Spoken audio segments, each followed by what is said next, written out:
1 Kings 20 verse 35. A prophet condemns Ahab. By the word of the Lord, one of the company of the prophets said to his companion, "Strike me with your weapons," but he refused. So the prophet said, "Because you have not obeyed the Lord, as soon as you leave me, a lion will kill you." And after the man went away, a lion found him and killed him. The prophet found another man and said, "Strike me, please." So the man struck him and wounded him. Then the prophet went and stood by the road, waiting for the king. He disguised himself with his headband down over his eyes.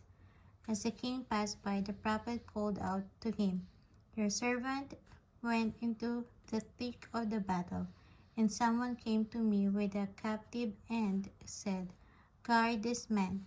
If he is missing, it will be your life for his life, or you must pay a talent of silver.' While your servant was busy were here and there, the man disappeared. This is your sentence." The king of Israel said, "You have pronounced it yourself."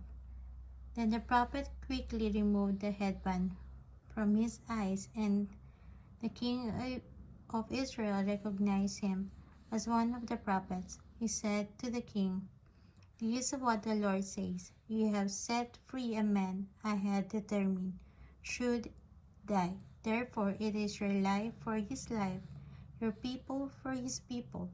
Sullen and angry, the king of Israel went to his palace in Samaria.